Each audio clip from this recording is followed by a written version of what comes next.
भक्तवत्सल भगवान की जय। श्री अयोध्यानाथ भगवान की जय। कृष्णम वंदे जगत गुरु। हम लोगों के बीच में हमारे प्रिय पुत्र और भागवत कृपा सेवा आश्रम ठाकुर जी पर चल रहे श्री राम कथा एवं प्रवचनात्मक श्री कृष्ण कथा के चरितामृत के इस अवसर पर व्यासपीठ पर विराजमान है। इनका माल्यार्पण करके स्वागत करेंगे हमारे प्रिय शिष्य जो मेरे बड़े लाडले और दुलारे हैं। जब से इन्होंने मुझसे गुरु मंत्र गुरु दीक्षा लिया है तब से ये नित्य फलाहार पर ही रहते हैं और अन्न नमक इन्होंने तब से ग्रहण नहीं किया। तो ऐसे कर्तव्यनिष्ठ और राष्ट्र की सेवा में भी ये सम्मिलित हैं। देश की सेवा के लिए हमेशा तत्पर रहते हैं। आप हमारे श्री भारत सिंह जी हैं, हम निवेदन करेंगे आदर्श मणि जी को आप माल्यार्पण करके आशीर्वाद प्राप्त करें।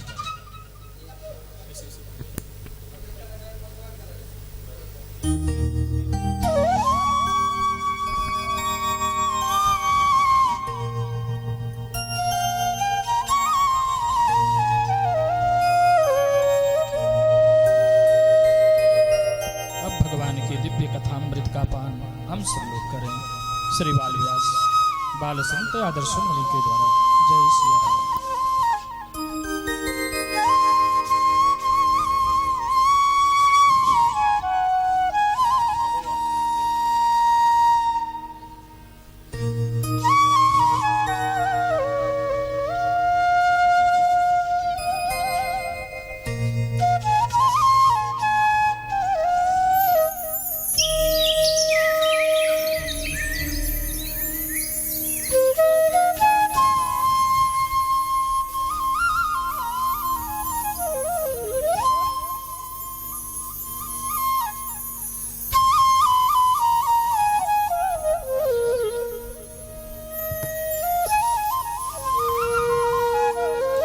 श्री गणेशाय नमः।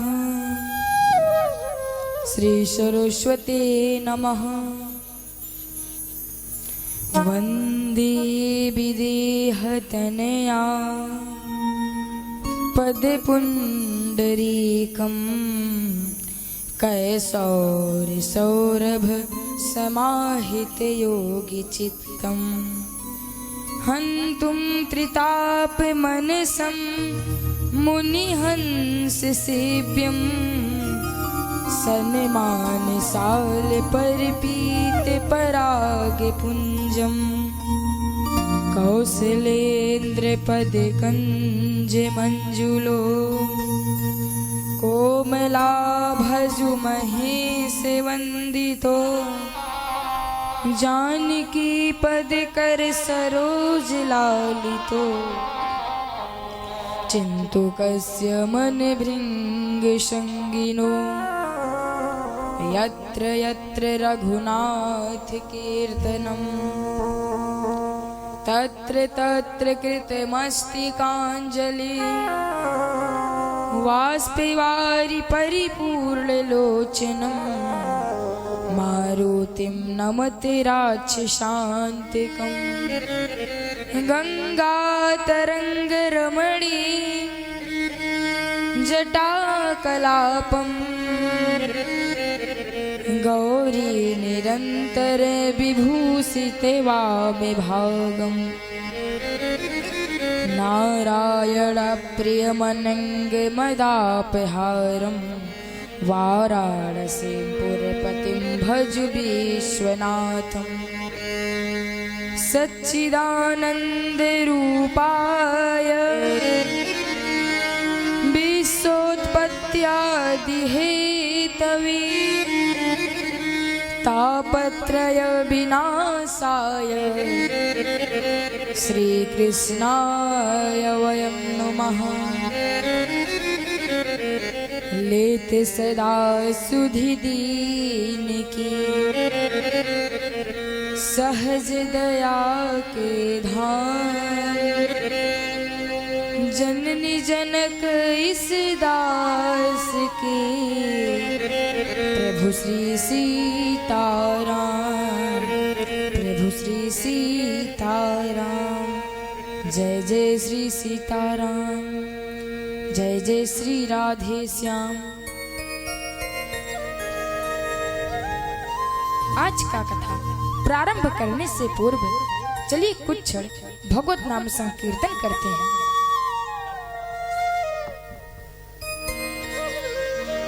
जय सिया राम, जय जय सिया राम, जय सिया राम, जय जय सिया राम, जय सिया राम, जय जय सिया राम, जय सिया राम, जय जय सिया राम, जय सिया राम, जय जय सिया राम, जय सिया राम, जय जय सिया राम, जय सिया राम, जय जय सिया राम, जय सिया राम, जय जय सिया राम, जय सिया राम, जय जय सिया राम, जय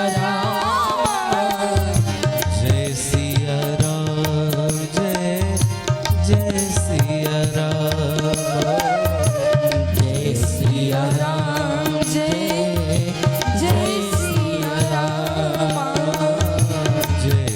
सिया राम, जय जय सिया राम,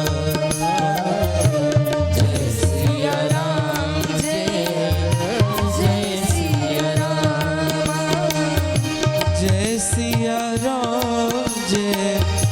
जय सिया राम,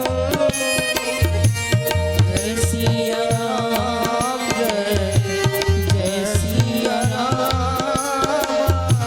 जय सिया राम, जय जय सिया राम, ओ जय सिया राम, जय जय सिया राम, जय सिया राम, जय जय सिया राम, जय सिया राम, जय जय सिया राम, जय सिया राम, जय सिया राम, ओ जय सिया राम, जय जय सिया राम, जय जय सिया राम, जय जय सिया राम। कल की कथा में मैंने आपको बताया था कि श्रीमद् भागवत महापुराण देवताओं को भी दुर्लभ है। देवता अपनी मूर्खता के कारण से कथा श्रवण करने से वंचित रह गए। ये जो श्रीमद् भागवत महापुराण है ये देवताओं को भी दुर्लभ है। देखिए देवता दो मूर्खता करते हैं। कल मैंने आपको पहला मूर्खता बताया।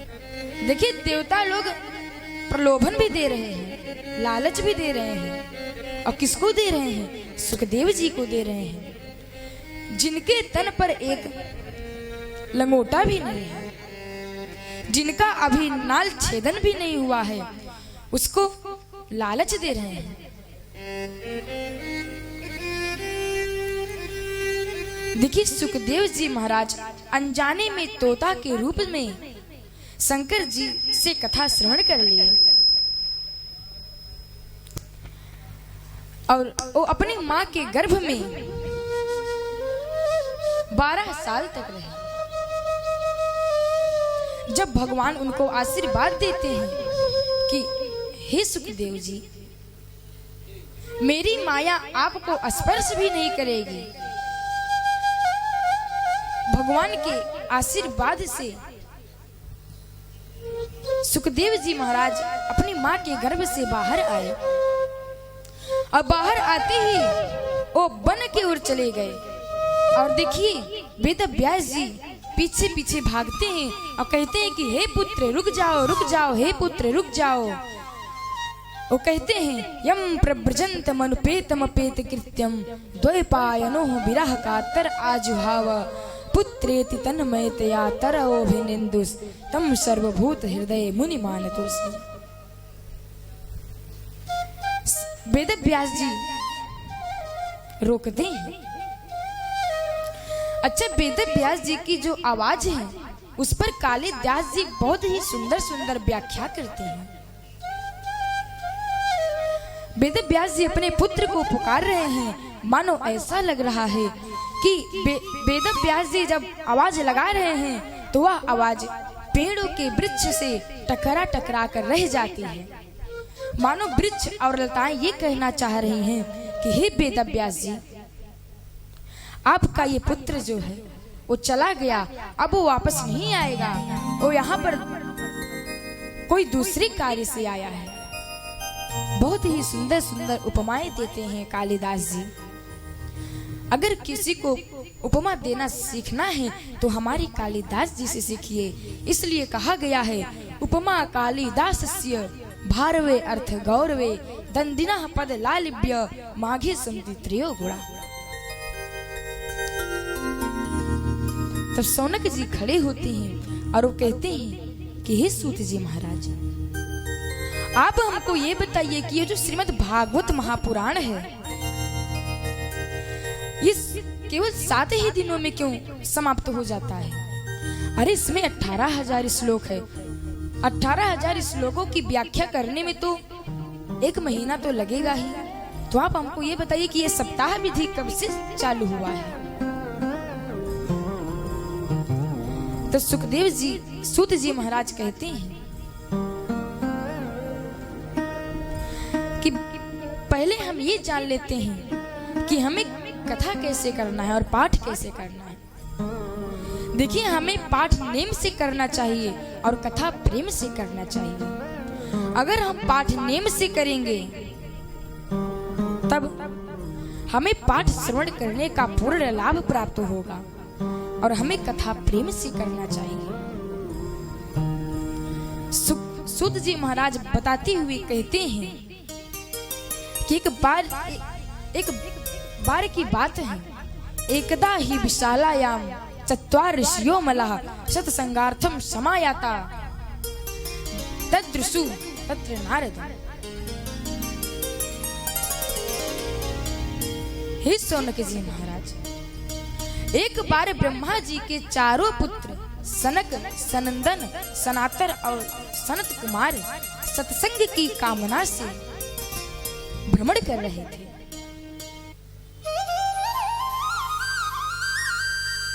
देखिए, ब्रह्मा जी के चारों पुत्र किसी व्यास को खोज रहे थे कि जिससे वो कथा को श्रवण कर सके। देखिए, उनका जीवन ही है भगवान का भजन करना है।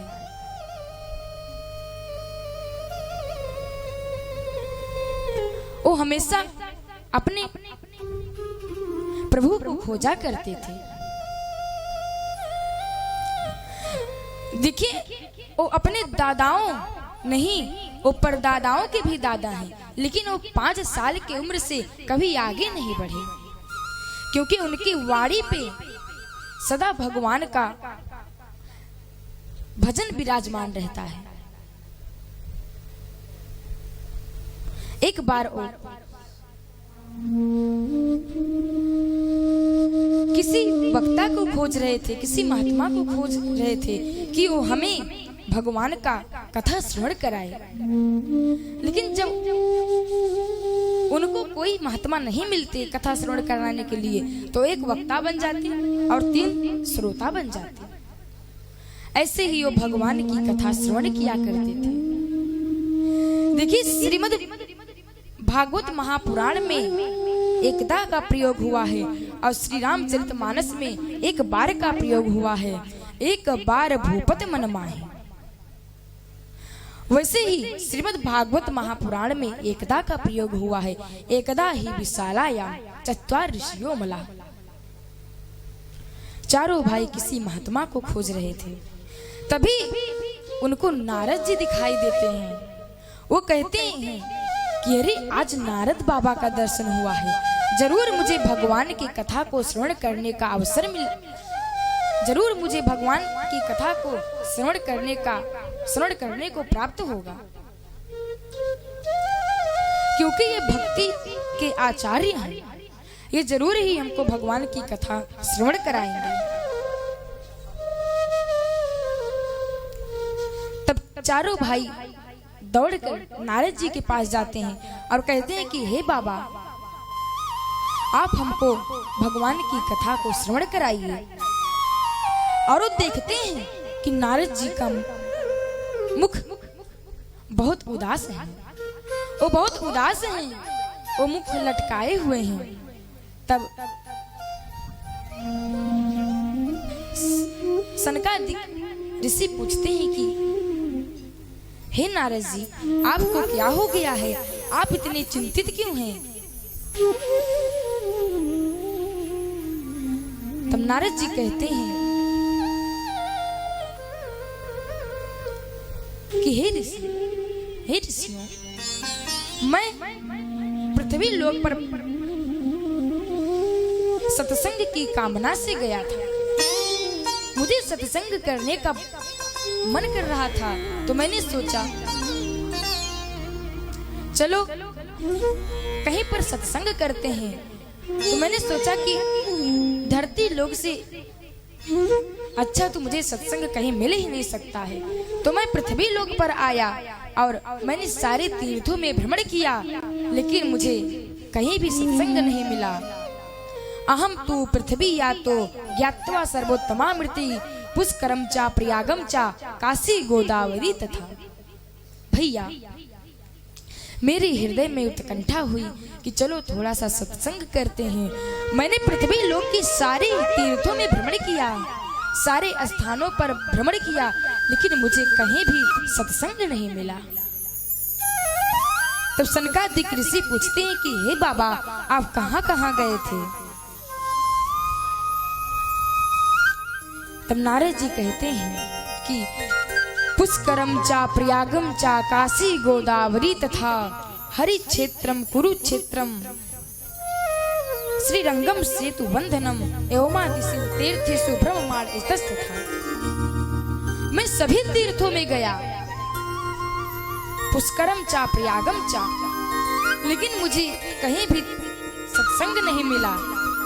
तो मैंने सोचा कि चलो वृंदावन चलते हैं।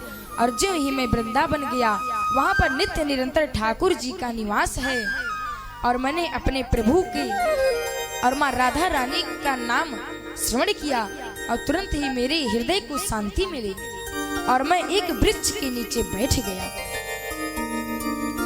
तभी मेरी दृष्टि माँ जमुना के पावन तट पर पड़ती है, और वहां पर एक सुंदर स्त्री रो रही है।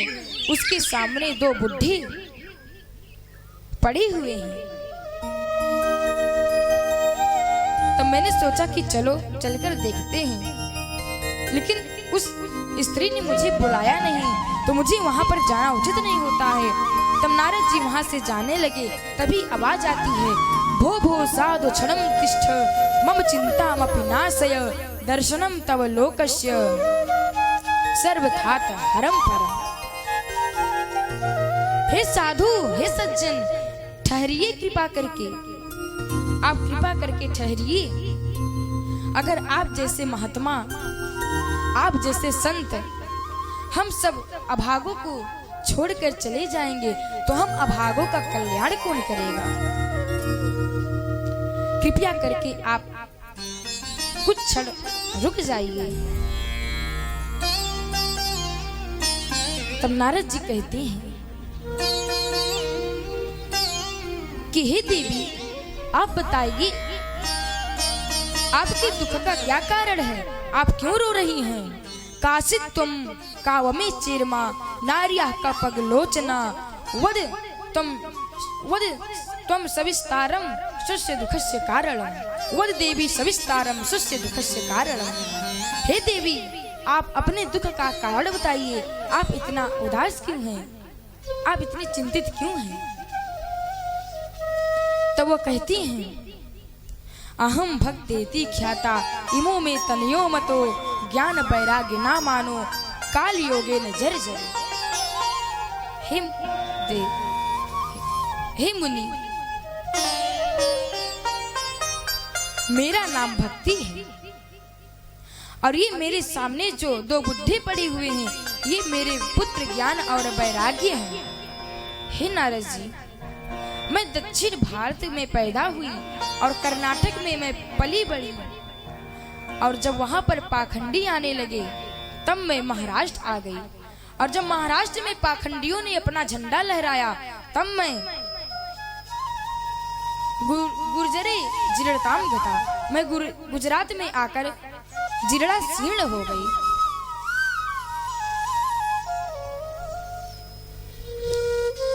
और ये जो मेरे पुत्र हैं, ये ज्ञान और वैराग्य हैं। और जब वहां पर भी पाखंडी आने लगे तब मैं वृंदावन आ गई, और जैसे ही मैं वृंदावन आई तुरंत मैं छैल छबीली 16 वर्ष की स्त्री बन गई, और मेरे पुत्र ज्ञान और वैराग्य बुढ़े हो गए और मूर्छित अवस्था में यहाँ पर शयन कर रहे हैं। हे नारद जी, यदि मेरे पुत्र ज्ञान और वैराग्य ठीक नहीं हुए तब मैं प्रण लेती हूँ कि मैं इस देश को छोड़कर विदेश चले जाऊंगी। इदम स्थानम परित्यज्य विदेशम गम्यते मया, मैं विदेश चली जाऊंगी। और आज ऐसा हो भी रहा है। आप वृंदावन जाइए, हरिद्वार जाइए, वहां पर कितने विदेशी भक्त आकर भगवान का साधना करते हैं। आज भक्ति महारानी हम सबको छोड़कर विदेश में जा रहे हैं, क्योंकि हम लोग अपनी भक्ति महारानी को सजो के नहीं रखते हैं। तब नारद जी कहते हैं कि हे माता, मैं समझ गया कि आप कौन हैं। आप हमारे हरि के प्राणा प्रिय भक्ति महारानी हैं। आप भक्ति महारानी हैं। हे देवी, आप द्वापर युग, त्रेता युग, इस सब में तो अच्छे से रही, लेकिन ये कलयुग आ गया है। अब आपको रहना बड़ा मुश्किल हो गया है। ये तो वृंदावन के पावन भूमि का चमत्कार है। देखिए, वृंदावन की बहुत महिमा है। अगर आप वृंदावन में जाएंगे तो वहां पर देखेंगे कि कितने विदेश भक्त कितने 100 वर्षों के बुढ़े ठुमका लगाते हैं, नृत्य करते हैं। भक्ति महारानी वहां पर आपको नृत्य करती हुई मिलती हैं। वहां पर 100 वर्ष के बुढ़े ठुमका लगाते हैं। और उसके बाद नारद जी कहते हैं कि हे देवी, ये तो भगवान, आप पहले भगवान की कथा मृत से जीवित रहती हैं, लेकिन अब कथा का सार समाप्त हो गया है, क्योंकि अब कथा का क्रय और विक्रय होने लगा है। तो मेरा आपसे निवेदन है कि कोई श्रोता कथा को बेचे ना और कोई वक्ता कथा को खरीदे ना। कथा क्रय और विक्रय का साधन नहीं है। कथा तो मनोन मंथन का साधन है, हरि चिंतन का साधन है। तो ये कथा मनोरंजन का साधन नहीं है।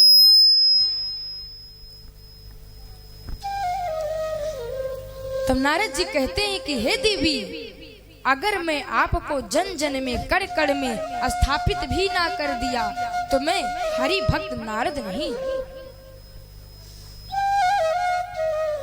मैं आपको जन जन और कण कण में स्थापित कर दूंगा। और जो ही भक्ति महारानी ने नारद जी का प्रण श्रवण किया तो वंदना करती है, स्तुति करने लगी।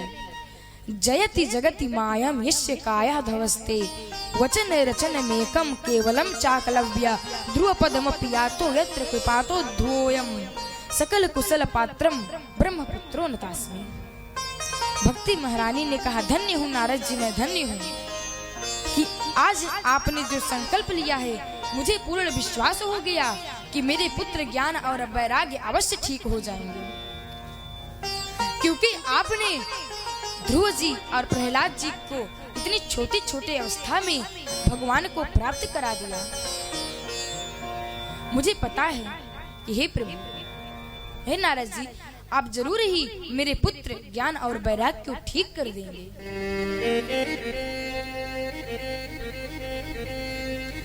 और उसके बाद नारद जी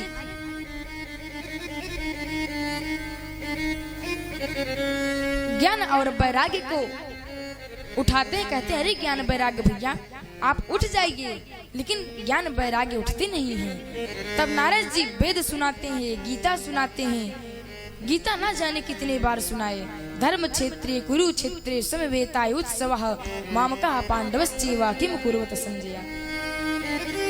अब जब नारद जी गीता सुनाते तब ज्ञान वैराग्य उठते, खूब बड़े बड़े जमाएं भी लेते, फिर सो जाते, मूर्छित हो जाते। तो नारद जी ने सोचा अब क्या करें। तब आकाशवाणी होती है कि हे नारद जी महाराज, अगर आप चाहते हैं कि ज्ञान और वैराग्य ठीक हो जाएं, तो आपको सत्कर्म करना पड़ेगा। तो नारद जी कहते, अरे मैं उल्टा थोड़ी ना कर रहा हूँ, मैं तो सत्कर्म ही कर रहा हूँ, क्या ये सत्कर्म नहीं है? तो नारद जी पूछते हैं, भैया बताइए सत्कर्म, आप ही बताइए सत्कर्म क्या है? तब तक आकाशवाणी चला जाता है, समाप्त हो जाता है। अब नारद जी चिंता में पड़ गए। वो सोचते हैं चलो संतों के शरण में जाते हैं, हो सके कि संत ही हमें बताएं कि सत्कर्म क्या है। और जब संतों के पास जाते हैं तो पूछते हैं कि हे संत, हे साधु, हे महात्मा, आप हमको ये बताइए कि सत्कर्म क्या है। तो संत लोग तो मौन धारण कर लेते, इशारे से कहते, अरे आज मेरा मौन व्रत है। और कुछ लोग तो नारद जी को दूर से देखकर ही वहां से भाग जाते। अब कोई पीएचडी का छात्र नर्सरी के छात्र से पूछे कि आप ये बताइए कि ABCD में कितने लेटर हैं, तो क्या वो बता पाएगा? वैसे ही नारद जी कहाँ, नारद जी के शिष्य कहाँ ध्रुव और प्रहलाद, और कहाँ ये कलयुग के संत। तो नारद जी माथा पकड़ लेते हैं और कहते हैं चलो अब हम चलेंगे बद्रीनाथ, वहां पर हमारे नर नारायण निवास करते हैं। अब हम साक्षात उन्हीं से पूछेंगे कि आप हमको ये बताइए कि सत्कर्म क्या है। तब नारद जी कहते हैं, सनकादिक ऋषि, यही बात है, अब आप ही हमको बताइए कि सत्कर्म क्या है, सत्कर्म किसे कहते हैं, आप कृपा करके मुझे बताइए। तो सनकादिक कहते हैं, अहो नारद धन्योषी, अहो विरक्त नाम शिरोमणि, सदा श्री कृष्ण दासा नाम कृतियो भास्कर। हे नारद जी, मुझे आपकी बात पर हंसी आती है। आपको सत्कर्म नहीं पता, मैं आपको बताता हूँ कि सत्कर्म क्या है। सत्कर्म है श्रीमद् भागवत महापुराण। आप श्रीमद् भागवत महापुराण को श्रवण कराइए, तब जरूर ज्ञान और वैराग्य ठीक हो जाएंगे। तब नारद जी कहते हैं, अरे आप हमको ये बताइए कि श्रीमद् भागवत पुराण में ऐसा क्या है जो वेद और उपनिषद में नहीं है, गीता में नहीं है। मैंने तो उनको बहुत गीता सुना है, लेकिन वो ठीक नहीं हुए। तो आप हमको ये बताइए कि श्रीमद् भागवत महापुराण क्या है।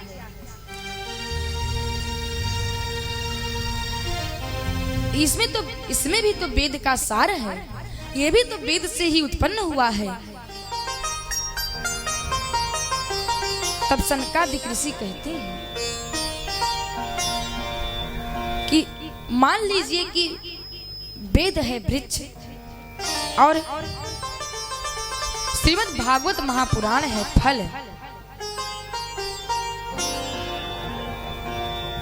जब कोई व्यक्ति जाता है तो वह फल तोड़ता है, फल को खा लेता है और कहता है अरे कितना सुंदर फल है, कितना मीठा फल है। अब इस फल को जन्म देने वाला ये वृक्ष भी कितना मीठा होगा। तो क्या भैया कोई वृक्ष खा सकता है? अगर वृक्ष खाने चलेगा तो उसकी बत्तीसी बाहर आ जाएगी। इसलिए जो काम फल का है वो वृक्ष नहीं कर सकता है। और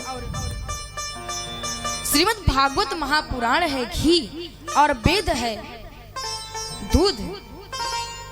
अगर पूरी छानना है तो आप घी से पूरी छान सकते हैं। अगर घी समाप्त हो गया है तो कोई कहे भैया दूध से पूरी छान दीजिए, तो क्या दूध से पूरी छाना जा सकता है? नहीं। जो काम जिसका होता है वह वही कर सकता है।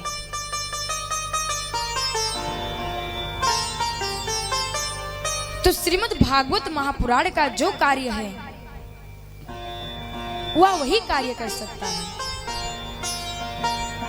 तो नारद जी से सनकादिक ऋषि कहते हैं कि हे नारद जी, आप श्रीमद् भागवत महापुराण को श्रवण कराइए, जिससे ज्ञान और वैराग्य ठीक हो जाएंगे। तब नारद जी कहते हैं कि हे सनकादिक ऋषि, आप ही हमको श्रीमद् भागवत महापुराण को श्रवण कराइए। अब हम आपसे ही श्रीमद् भागवत महापुराण को श्रवण करेंगे।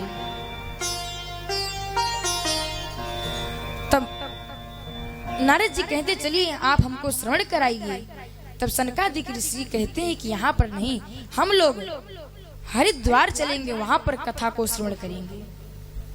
सब लोग हरिद्वार आ गए और देखिए कथा में कौन कौन आ रहे हैं। कहते हैं भृगुर वशिष्ठस्य मनस्य गौतमो मेधातिथिर देवल देवरातो रामस्तथा गादिसुतस्य साकलो मुकुंड पुत्राति जपिपलादः योगेश्वरो व्यासो पराशरो च छाया सुको जाजली जनु मुख्या सर्वे मयि मुनिगणा सह पुत्र शिष्या स्वस्ति भिरायति प्रणयेन युक्ता। भृगु जी आए हैं, वशिष्ठ जी आए हैं, और जो संत महात्मा नहीं आ रहे हैं भृगु जी उनका दाढ़ी खींच खींच कर ला रहे हैं और श्रीमद् भागवत महापुराण को श्रवण करा रहे हैं। अब श्रीमद् भागवत महापुराण का शुभारंभ होता है। सब लोग श्रीमद् भागवत महापुराण को शुभारंभ करते हैं।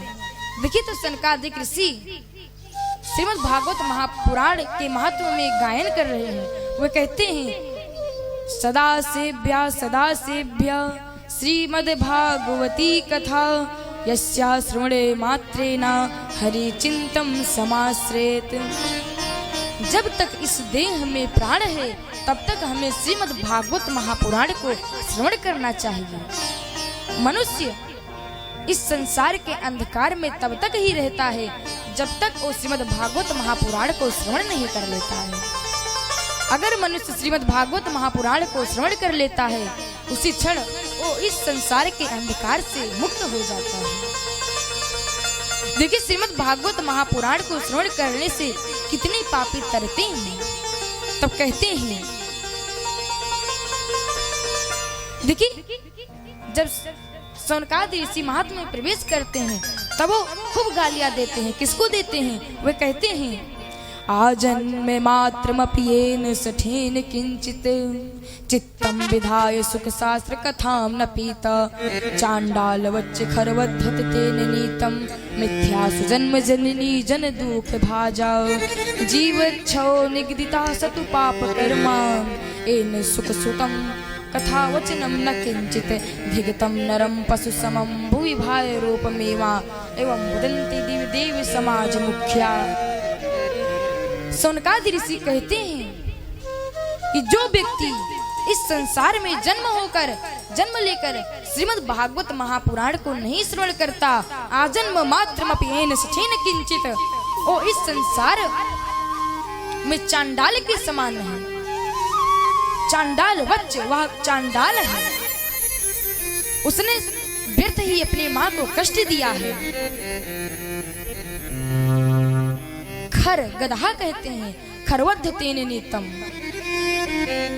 और कहते हैं कि वह व्यक्ति इस संसार में जन्म लेकर मात्र पृथ्वी भी माँ पर बोझ बनाया है।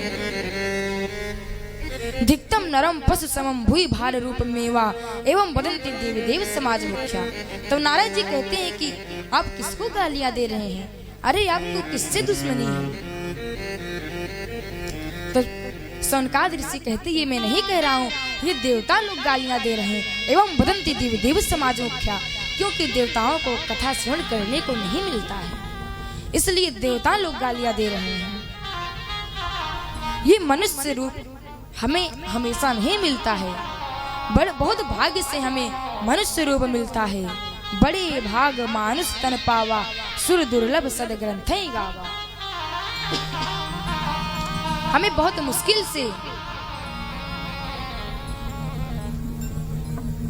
मुश्किल से मनुष्य रूप मिलता है। बड़े भाग मानुष तन पावा, सुर दुर्लभ सद ग्रंथ गावा। आगे मानुष तनु पावा, बड़े भागे मानुष तनु पावा, सुर दुर्लभ सद ग्रंथ गावा, सुर दुर्लभ सद ग्रंथ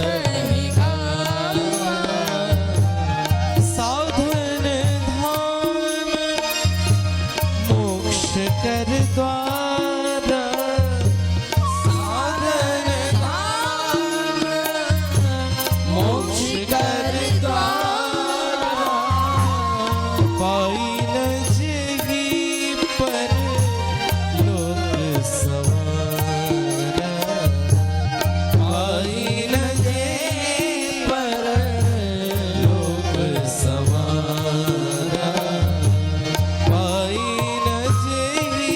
पर लोक सवारा, पाई नगे पर लोक सवारा।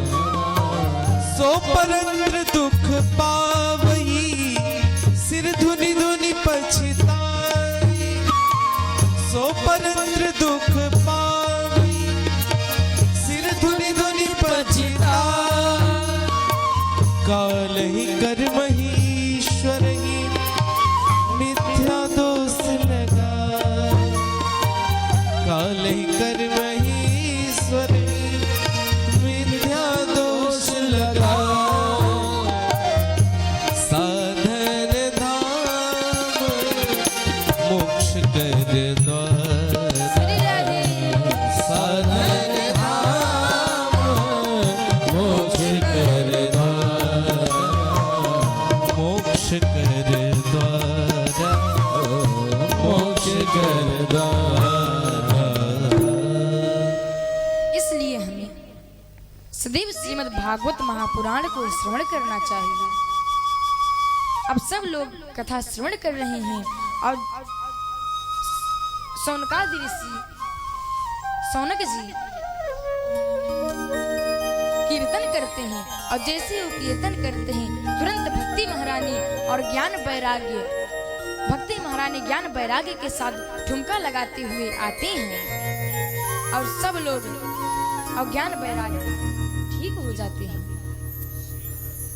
श्री कृष्ण गोविंद हरे मुरारे, हे नाथ नारायण वासुदेव, श्री गोविंद हरे मुरारे, हे नाथ नारायण वासुदेव, पितुमात स्वामी सखा हमारे, पितुमात स्वामी सखा हमारे, हे नाथ नारायण वासुदेव, कृष्ण गोविंद हरे मुरारे, हे नाथ नारायण वासुदेव, कृष्ण गोविंद हरे मुरारे, हे नाथ नारायण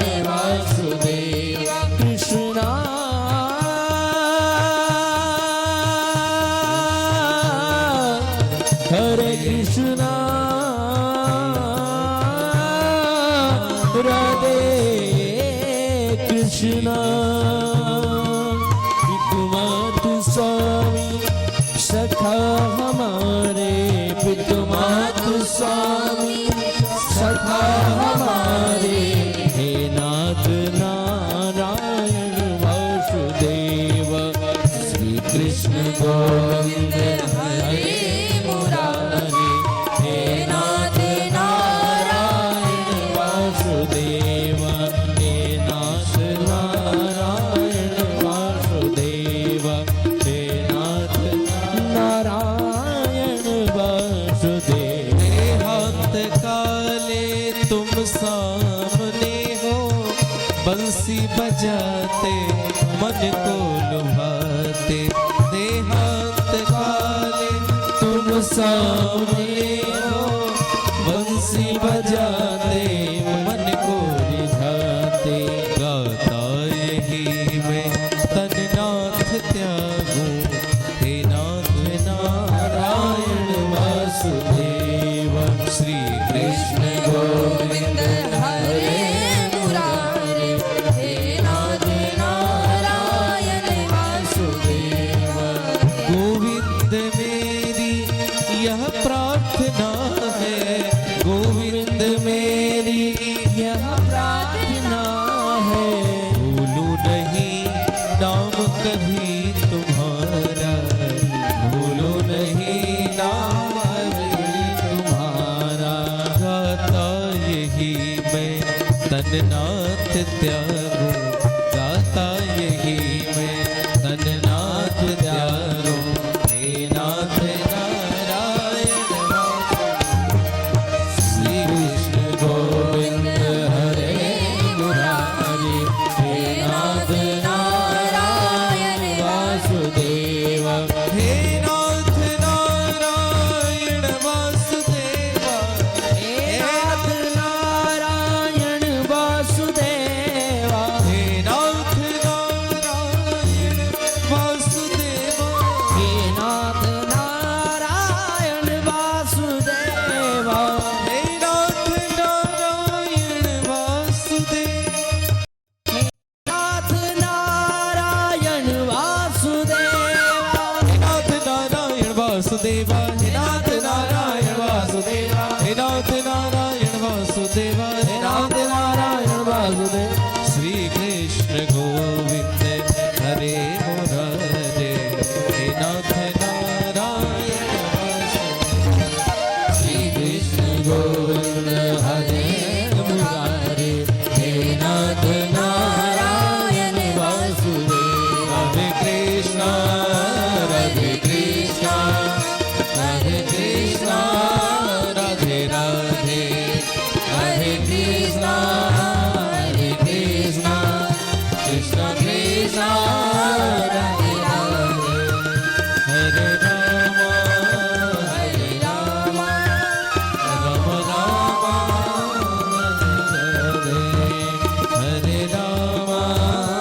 हरे राम राम राम हरे हरे। मैं अपने वाणी को विराम करता हूँ। अब इसके बाद मेरे पूज्य पिता श्री आएंगे और वो अपने वाणी को पवित्र करेंगे। जय सिया राम। जय जय